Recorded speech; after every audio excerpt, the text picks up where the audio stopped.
नमस्कार मित्रों, BK guide channel में आपका इस स्वागत है। वीडियो में आप किस टाइप के चार्ट को कहाँ इस्तेमाल करते हैं उसे सीखेंगे एवं कॉलम चार्ट को बनाना सीखेंगे। किसी डाटा को पिक्टोरियल व्यू में व्यक्त करने के लिए हम लोग चार्ट बनाते हैं। किसी डाटा को चार्ट के द्वारा अच्छी तरह से व्यक्त किया जा सके, इसलिए डिफरेंट टाइप के चार्ट बनाए जाते हैं। इस टाइप का चार्ट से डाटा को अच्छी तरह से समझाया जा सकता है। यह डाटा पर निर्भर करता है। इसे आगे के एग्जाम्पल में अच्छी तरह से समझ में आ जाएगा। किसी भी चार्ट का अंडरलाइंग मैसेज अथवा उद्देश्य मुख्य रूप से इस प्रकार से होते हैं। Compare items to other item, जैसे कि किसी देश के विभिन्न प्रदेशों में जनसंख्या की वृद्धि का तुलना करने के लिए चार्ट बनाना। कंपेयर डाटा ओवर टाइम, जैसे कि किसी कंपनी का प्रत्येक माह में सेल्स का तुलना करना। मेक रिलेटिव कंपैरिजंस, जैसे कि किसी विधानसभा के सभी पार्टी के सदस्यों के संख्या के तुलना करना। इसके लिए हम लोग पाई चार्ट का इस्तेमाल करते हैं। कंपेयर डाटा रिलेशनशिप, जैसे किसी कंपनी का लागत एवं आमदनी का तुलना करना। फ्रीक्वेंसी कंपैरिजन, जैसे किसी क्लास में किसी परसेंटेज पाने वाले स्टूडेंट्स का संख्या। आइडेंटिफाई अनयूजुअल सिचुएशंस, चार्ट के सहायता से हजारों डाटा में से देखकर कम परफॉर्मेंस या अधिक परफॉर्मेंस वाले कैटेगरी को चुना जा सकता है। इन सभी बिंदुओं के आधार पर चार्ट टाइप का चुनाव करते हैं। जैसे कि इस रेंज के लिए हम लोग विभिन्न प्रकार के चार्ट बनाए हैं। एक एक करके हम लोग सब चार्ट को देखेंगे। पहला कॉलम चार्ट है। इसमें मंथ वाइज प्रोग्रेस आसानी से समझ में आता है, क्योंकि जनवरी से दिसंबर बाएं से दाएं की तरफ बढ़ते हुए क्रम में है। पहला कॉलम चार्ट है।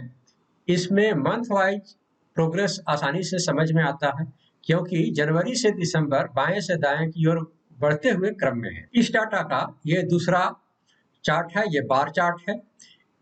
इसमें डाटा अच्छी तरह से समझ में आता है, परंतु कॉलम चार्ट से इस डाटा में समझना थोड़ा सा मुश्किल है, थोड़ा सा अनइजी लगता है। कॉलम चार्ट इसके अपेक्षा ज्यादा अच्छा लगता है। उसी डाटा का ये लाइन चार्ट, उसी डाटा का ये एरिया चार्ट, उसी डाटा का ये पाई चार्ट एवं उसी डाटा का ये रडार चार्ट। इस प्रकार से हम लोग देखते हैं कि इस डाटा के लिए सबसे उपयुक्त कॉलम चार्ट ही लगता है। इस प्रकार के अन्य डाटा के लिए कॉलम चार्ट ठीक नहीं भी हो सकता है।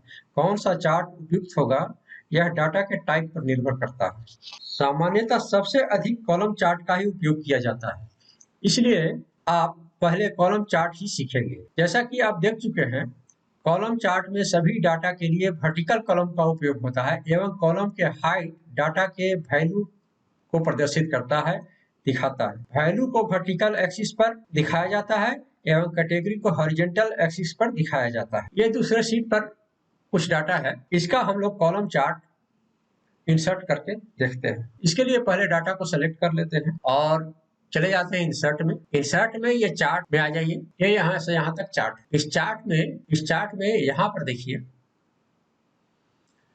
इंसर्ट कॉलम और बार चार्ट, इस पर कर्सर ले जाने से डिस्प्ले होता है। इसको क्लिक करते हैं तो सबसे ऊपर आता है 2D कॉलम। 2D कॉलम में इसमें ये सबसे बाईं तरफ जो है क्लस्टर्ड कॉलम आता है। एक कॉलम चार्ट के 2D में तीन तरह के ये चार्ट होते हैं, तो इसमें पहला जो है क्लस्टर्ड चार्ट है। इसको हम लोग क्लिक करते हैं तो देखिए किस तरह का चार्ट हमारे सामने आ जाता है। ये क्लस्टर्ड कॉलम चार्ट में हर कैटेगरी के डिफरेंट वैल्यू के लिए कॉलम एक साथ होते हैं। सभी वैल्यू को उनके कॉलम के कलर से आसानी से पहचाना जा सकता है। लीजेंड में भी वैल्यू का वही कलर होता है। इसमें देखिए जैसे सेल्स है, सेल्स के लिए ये ब्लू कलर है, तो यहाँ भी ये सारा इसमें जो है सेल्स को प्रदर्शित करता है। ये सेल्स 2 का दूसरा कलर है, सेल्स 2 का यहाँ भी ये सारा सेल्स 2 को प्रदर्शित करता है। इस तरह से सेल्स 3 का भी कलर अलग अलग कलर है और सभी कैटेगरी के लिए ये एक साथ तीनों कॉलम रहते हैं, तीनों वैल्यू के लिए, सेल्स 1 के लिए, सेल्स 2 के लिए, सेल्स 3 के लिए। इसको कहते हैं क्लस्टर्ड चार्ट। अब जो है कॉलम चार्ट के दूसरा टाइप को हम लोग देख लेते हैं। इसको डिलीट कर देते हैं। डाटा मेरा सेलेक्टेड है, फिर से चले जाते हैं इंसर्ट और चार्ट में। चार्ट में यहाँ देखिए इंसर्ट कॉलम और बार चार्ट, इसको क्लिक करते हैं। अब इसमें पहला हम लोग किए थे, ये देखिए दूसरा में स्टैक्ड कॉलम आता है, इसको क्लिक करते हैं तो ये इस तरह का चार्ट आता है।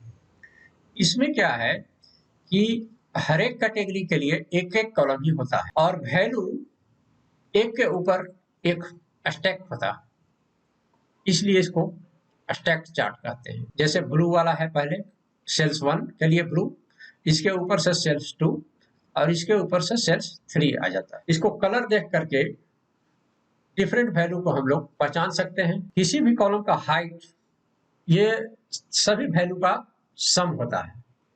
जैसे ये तीनों का सम, यहाँ पर ये अगर फर्स्ट ले लें तो यहाँ पर ये तीनों से ये हमारा आता है लगभग 300 के आसपास, 302 आता है। ये 302 यहाँ देखिए, वैल्यू 161 इसका है, इसका अलग, इस पर ले जाएंगे कर्सर तो वैल्यू अलग से भी शो करता है। इसको भी डिलीट कर देते हैं और कॉलम चार्ट का ही अब तीसरे टाइप को देख लेते हैं। इंसर्ट में चले जाते हैं, चार्ट में फिर वही कॉलम बार, इंसर्ट कॉलम और बार चार्ट, इसको क्लिक करते हैं। ये 2D में ये तीसरा देखिए 100% स्टैक्ड कॉलम होता है, इसको क्लिक करते हैं तो इसमें देखिए जितने भी कॉलम्स हैं वो सबका हाइट एक होता है, इसमें वैल्यू परसेंटेज में शो करता है। अब इसमें जितने भी हमारे वैल्यूज हैं सेल्स 1 सेल्स 2, ये सारे परसेंटेज में कलर वाइज हैं।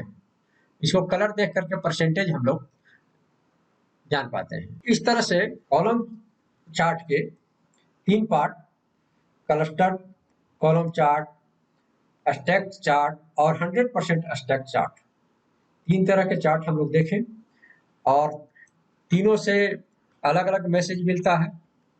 जैसे इसमें सब परसेंटेज का वैल्यू हम लोग जान पाते हैं और क्लस्टर्ड में साइड बाय साइड था तो अलग अलग दिखाई देता था, स्टैक्ड में एक टोटल वैल्यू प्राप्त हो जाता था।